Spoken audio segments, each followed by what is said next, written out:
How to build a deck on a shipping container house as a DIY project in 7 simple steps.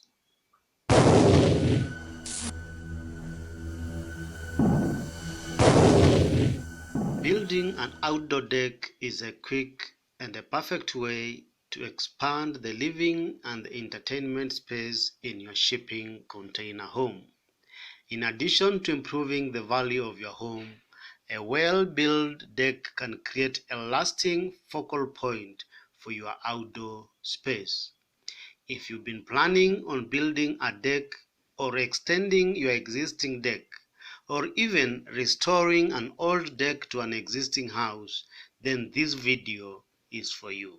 This video brings to you the step-by-step process on how you can build your own deck to make your container home an enchanting outdoor haven. We are using an Inbox 320L series, which is a modular design by ShelterMODE homes, designed using a single 40-foot shipping container for this demonstration. Watch to the end of the video for a cost estimate checklist to guide you in your own outdoor deck project. You are also encouraged to subscribe to our channel for our weekly videos on shipping container homes design and shipping container homes projects. Stay tuned and enjoy the video. Step number 1. Create your deck plan and design. Just like any other shipping container house project or element, a deck would require a properly designed plan to help you execute your shipping container outdoor deck project. So you also need to seek council approval before commencing any construction work, just in case the area or the location in which you are building requires a building permit. You are also encouraged to consider the minimum width of the deck you want to use on any of your shipping container projects to be equivalent to the width of a shipping container. That is to say, a minimum of 2.5 meters wide deck. The length of the deck can vary depending on your needs, cost, and even preference. In this project, we are using a shipping container house on concrete pier foundation. So it has been elevated approximately 450 millimeters off the ground to keep the containers away from moisture. So we are going to work around that particular elevated space to create a shipping container deck. Step number 2. Measure and set out your deck. So before you do anything on the ground, you'll need to check for any underground cabling and piping on your site. This is very important because any kind of breakages or even leakages would be very expensive to restore. And if it is cutting through an entire estate or court for your neighborhood, then it can have disastrous effects. So you are encouraged to ensure that you check out for any underground cabling and piping for those reasons.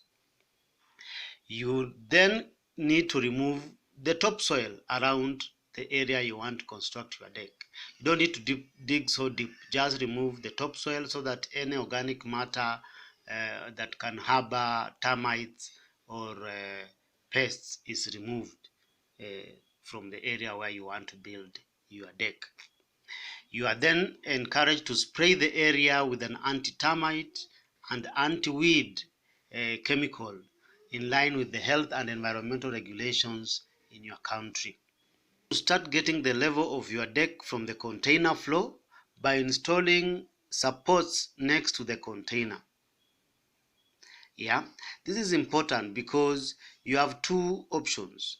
You can either have the deck level to be flush with the level of the floor of your shipping container if you want to have continuity and that feel of an extension of indoor living space to the outside, or you have your deck at a level lower to enable you separate the two and have clear demarcation in terms of space transition from outdoors to the indoors. You are also encouraged to observe the 3-4-5 rule to make sure your deck is square. Step number 3, lay out the foundation.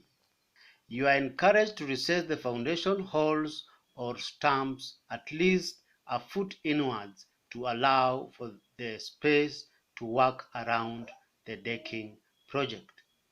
There are two ways to secure the foundation of your decking project in place. One, you can dig holes and backfill them with concrete to hold them in position, or use precast concrete deck piers. If you are building in a gentle sloping site, then you are encouraged to use the holes and backfill them with concrete mixture to hold in position the foundation posts for your decking project. If you are building in a relatively flat site like what we have in this particular demonstration, then you can easily use the precast concrete deck piers.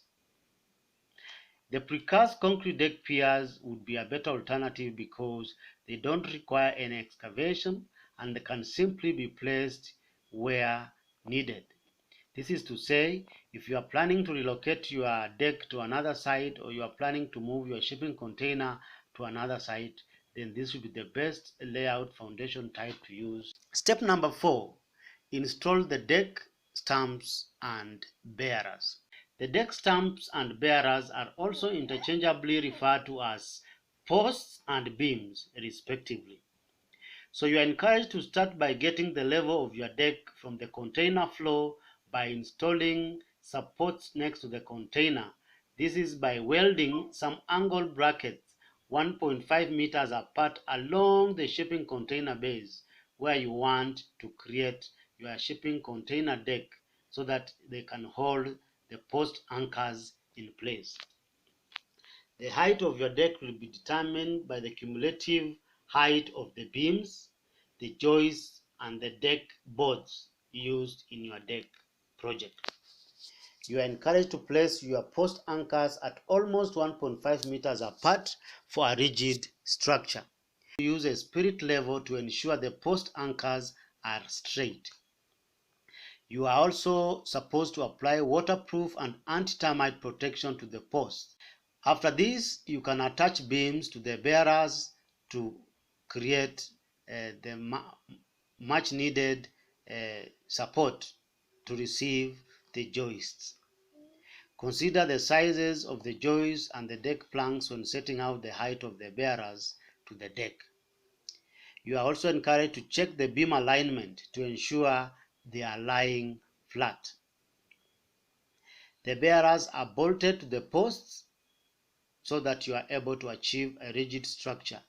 However, when doing the joists, the nails would be a better alternative because they are quick to use based on those constricting angles around the joists of your deck.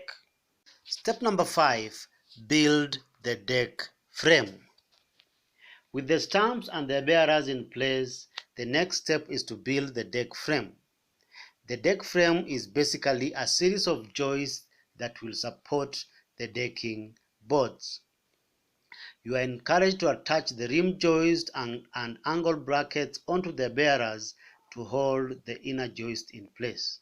This is very important, especially if you are doing a much bigger deck that is going to be holding large family functions, so that at least you hold the joist in place without much movement. You are also to use minimum spacing of around 450 millimeters so that you can achieve a rigid structure. You are encouraged to trim the timber beams and attach rim joists to the inner joist so that you are able to secure all the joists in place by joining them with a rim all around it. You can cut additional pieces of timber equivalent to the size of the joist gaps and fit between every second joist to provide your deck with extra support. After all this is done, your deck is now ready to be laid. Remember to apply anti-termite protection to all the timber used to build your deck in the entire process. As a disclaimer, we want to just highlight that we've used different colors of timber in this video. It's for presentation purposes only, to help you differentiate the different steps in the construction process. Step number 6, lay the decking. First of all, you are encouraged to waterproof the bottom of the deck planks if you are using a wooden deck. Other decking types like composite decking or recycled plastics can also be used.